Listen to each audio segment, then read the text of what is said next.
अस्सलाम वालेकुम guys, I hope कि आप सब ठीक होंगे। अगर आप मेरे चैनल जिसका नाम देसी व्लॉग्स है फर्स्ट टाइम आए तो उसको सब्सक्राइब कीजिएगा, वीडियो को लाइक और कमेंट सेक्शन में आके ना अपना फीडबैक लाजमी दीजिएगा। गाइस आज मैं आपको ना गांव की ज़मीनों और इनकी फसलों के बारे में ना थोड़ी सी इन्फॉर्मेशन देने की कोशिश करूँगा। अब यहाँ जिस जगह पे मैं मौजूद हूँ ना, तो इधर मैं आपको दिखाता हूँ। ज़मीन है काफ़ी सारी खाली पड़ी है बिल्कुल। या मैं पीछे देख सकता हूँ, ये जो ज़मीन है वो काफ़ी यानी देखें खाली पड़ी है बिल्कुल। इधर कोई फसल नहीं है इस साइड पे। और इधर आगे भी ना, यहाँ मैं आपको ये एक ऊंचाई है, टीला है ऊंचा, इस पे चढ़ के ना दिखाता हूँ। काफ़ी ऊंचा टीला है, तो मैं इस पे चढ़ने की कोशिश करता हूँ। इसके ऊपर ना कांटे हैं जिनको हम लुद्धड़ बोलते हैं, तो उससे हमें बच के चलना पड़ेगा। ये देखिए जनाब, ये है जी लुद्धड़, इसको बोलते हैं लुद्धड़।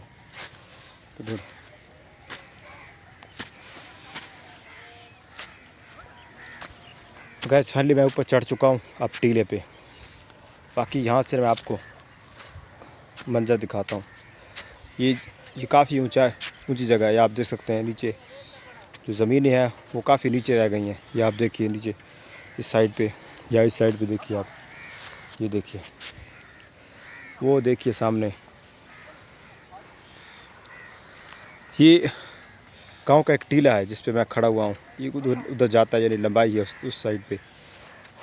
और इस साइड पे ना नीचे जगह है, ये आप देख सकते हैं नीचे काफ़ी सारी। उधर भी जाता है, मैं उधर भी जाके ना आपको वहाँ पे भी खड़े होके ना तो इस टीले का ना या इस गांव का यूँ कह लें व्यू आपको दिखाता हूँ। फिर बाकी बातें ना हम साथ साथ करते रहेंगे। तो इस टाइम पे ना मैं टीले पे आ गया हूँ। ये देखिए,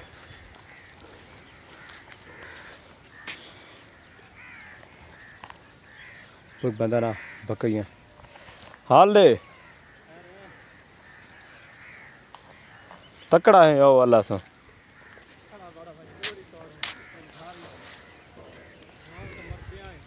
हाँ नहीं नहीं सारा भाड़ा कितना थारी मूंगी है इस दफ़ा। हुड़ा ला फिरता नहीं नहीं नहीं, अभी जाकर ऐसे थोड़ी बातचीत करते हैं। इस साल मूंगी जो कि थी नहीं हो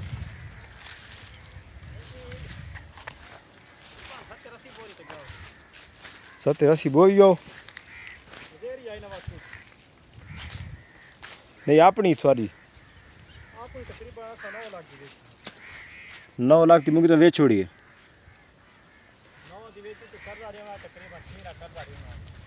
3 लाख बचत। हाँ वो गंढी शंडी बधी हुई कदा नहीं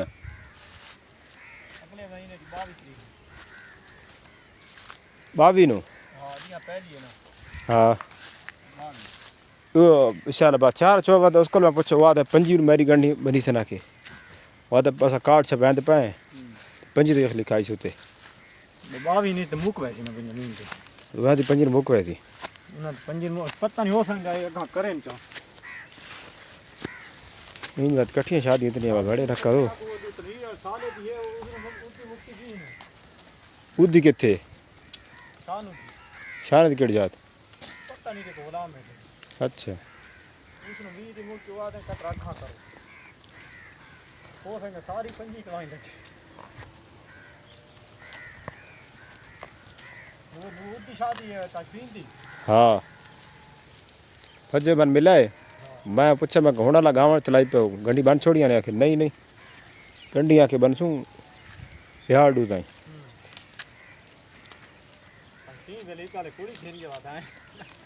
लतीफ़ा लतीफ़ा दिखा था ये ना। हाँ आदन को जाल मुँह कोई राठ है भाई सोना ये को पसंद वाली शादी है पसंद वाले यार औखा होंदा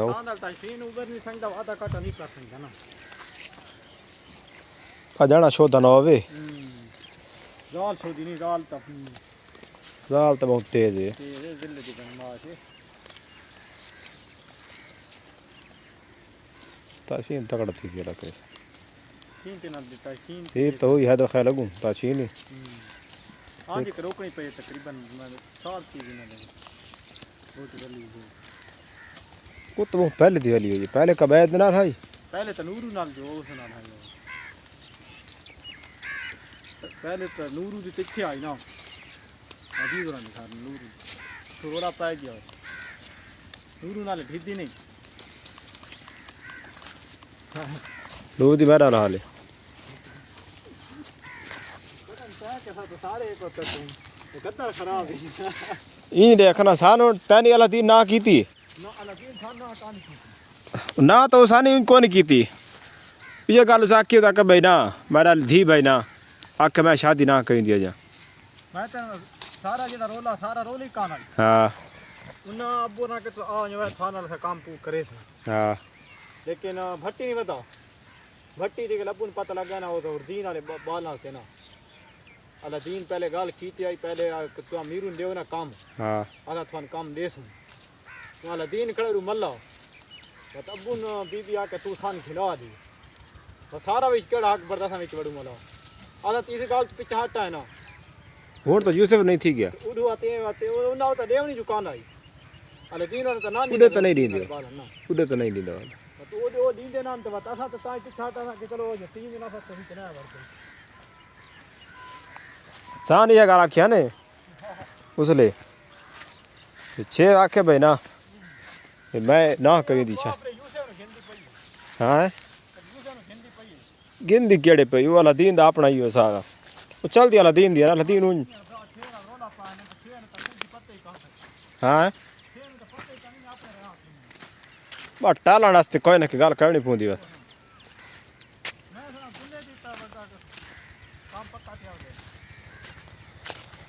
दुल्ले दा सू तो साढ़े इं भाई असें कुन छोड़ू स्याले दुल्ले नू तेरे का अल्लाह मालिक की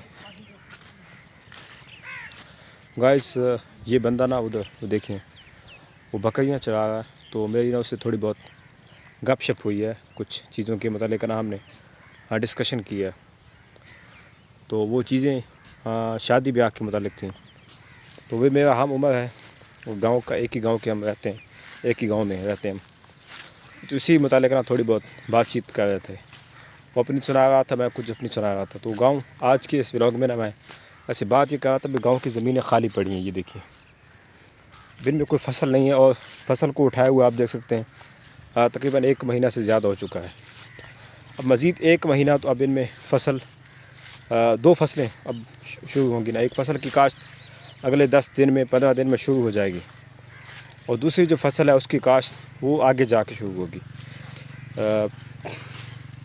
आगे जाके इससे मुराद ये है कि नवंबर में ना उसकी काश्त शुरू होगी तो अब देखते हैं कि क्या होता है क्या नहीं होता तो उम्मीद है कि हम इंशाल्लाह एक फसल जो उसकी काश्त है वो टाइम पे शुरू हो जाएगी तो अब मौसम ना कुछ सख्त है सख्त मतलब बारिश तो हुई नहीं है ना पिछले तकरीबन कोई 20-25 दिन हो गए बारिश के हुए तो बारिश जब नहीं होती 20-25 दिन गर्मियों में तो मौसम अब रात में तो कुछ मौसम बेहतर हो गया खून की उसको बोलते हैं वो बढ़ गई है लेकिन दिन में अभी भी ना जो बोलते हैं क्या उसको यार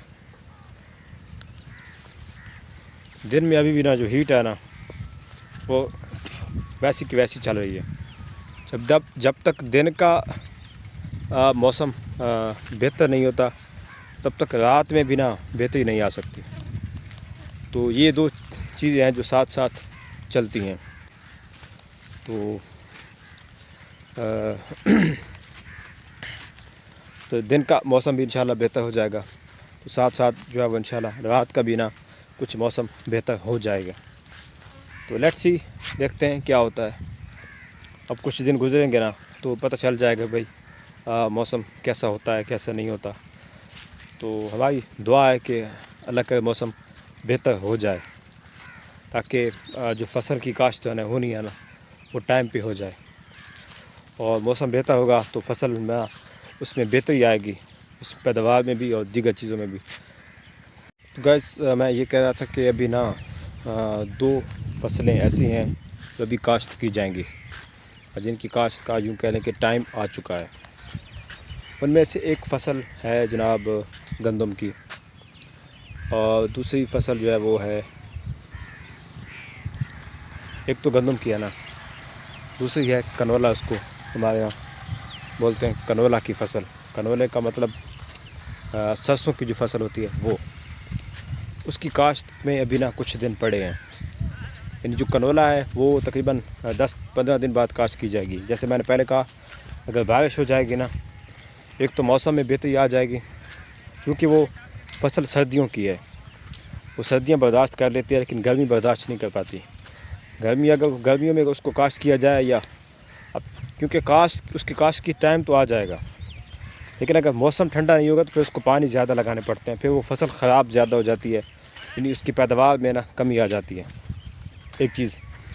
दूसरी चीज़ ये है कि अगर उस जो गंदम की काश्त है ना, वो होगी तकरीबन यूँ कह लें कि 1 महीने बाद, 1.5 महीने बाद देनी। मुझे याद है पिछले साल 12 नवंबर को हमने गंदम काश्त की थी, 12 नवंबर को। अभी अक्टूबर शुरू नहीं हुआ, यानी कल परसों उसकी फर्स्ट डेट है। अक्टूबर और फिर नवंबर, 12 नवंबर को हमने काश्त की थी, 12 वाली 15 को हो सकती है। नवंबर का पूरा महीना होता है काश्त के लिए। ये नवंबर के पहले हफ्ते से शुरू होती है काश्त उसकी, और फिर वो चलती रहती है। नवंबर का पूरा महीना उसकी काश्त जो है वो चलती रहती है। तो ये एक चीज़ होती है। अब दूसरी चीज़ ये है कि भाई, अब दोनों फसलें अगर एक साथ साथ काश्त की जाएंगी ना, दोनों साथ साथ तो वैसे हो नहीं सकती, एक पहले होगी एक बाद में होगी। ये 2 फसलें हैं सर्दियों के मौसम की, यानी यूँ कह रहे हैं कि सर्दियों के मौसम की ना भाई, ये 2 फसलें हैं। सर्दियों में तीसरी फसल काश्त नहीं की जाती, सिर्फ 2 ही ये हैं। अब तीसरी फसल की काश्त वो बाद में आएगी। अब ज़मीनें, ये खाली ज़मीनें पड़ी हैं बिल्कुल, यानी तकरीबन 1 महीना हो गया ये ज़मीनें खाली पड़ी हैं। मज़ीद 1 महीने तक, यानी ये 1.5 महीने तक वैसे पड़ी रहेंगी, लेकिन 1 महीना खाली पड़ी रहेंगी। आखिर जो 15 दिन है ना, वो ज़मीन की तैयारी की जाती है। तैयारी से मुराद ये है कि ज़मीन में ना जो मिट्टी वगैरह साइडों से, कोनों से आती है ना, बारिश की वजह से, यानी जो टीले हैं साइड पे, ये आप देख सकते हैं, या वो सामने एक बड़ा टीला है, वहाँ से जो मिट्टी आती है ना बारिश की वजह से ज़मीनों में, उसको दोबारा ऊपर या ज़मीन में उसको, यानी ताकि पानी जब लगाया जाए तब रुकावट ना हो, उसके लिए ये काम किया जाता है। मैं आपको जाके करीब से दिखाता हूँ।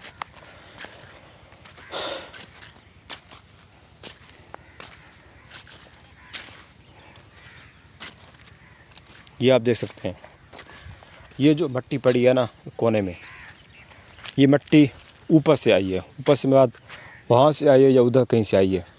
अब जब जानवर चढ़ते हैं ना इस मिट्टी पे, ऊपर वाली यानी साइड से जब गुजरते हैं ना जानवर, उनके पैरों से वो मिट्टी नीचे आ जाती है। अब यहाँ इस जगह पे ना पानी नहीं आ सकता, पानी उधर से आएगा ना, वो इस जगह पे आएगा, इस जगह पे नहीं आ सकता। तो 10-15 दिन पहले ज़मीन की तैयारी इस तरह की जाती है। ये जो मिट्टी पड़ी है इसको दोबारा बना वो ट्रैक्टर की मदद से यानी ऊपर ले जाएंगे। फिर उसके बाद ज़मीन की जो तैयारी है वो मुकम्मल हो जाएगी, और फिर ज़मीन की जो काश्त है, यानी ज़मीन गंदम की काश्त के लिए यूँ कह लें कि ज़मीन तैयार हो जाती है। फिर उसके बाद गंदम की काश्त की जाती है। एक चीज़ ये हो गई। और दूसरा, अब टाइम लगता है यानी गंदम काश्त करने में, और यानी उस टाइम पे ना यानी काफ़ी अहतमाम किया जाता है। गांव वाले सब भी मिल के ना एक दूसरे का हाथ बटाते हैं। जो भी फसल काश्त करता है ना, जैसे ये ज़मीन पड़ी है, ये खाली पड़ी है, 2-3, ये तकरीबन 3 एकड़ 4 एकड़ ज़मीन है। इधर इस साइड पे भी है, उस साइड पे भी है, कुल मिला के तकरीबन 4 एकड़ ज़मीन बनती है। अब ज़मीन में जब गंदम काश्त की जाएगी ना, तो एक बंदा का काम नहीं है, अकेले बंदे का, क्योंकि सारा काम एक दिन में करना पड़ता है। तो 3 बंदे 4 बंदे मिल के काम करेंगे ना इस जगह पे, वो आसानी से ना कर लेंगे। फिर एक ट्रैक्टर वाला आएगा, वो पूरा दिन इसमें हल चलाएगा, यानी पूरा एक दिन लगाएगा, तभी जाके गंदम कि जो काश्त है वो मुकम्मल हो पाएगी। तो ये काम इस तरह से यानी किया जाता है। थोड़ा मुश्किल होता है लेकिन इतना भी नहीं कि भाई हो नहीं सकता, हो जाता है। अगर बंदा कोशिश करे तो हो जाता है। कोशिश करने से कोई भी काम रुकता नहीं है, हो जाता है। तो गाइस यहाँ पे आप अपने व्लॉग का एंड करेंगे और मिलते हैं इंशाल्लाह आपसे नेक्स्ट व्लॉग में।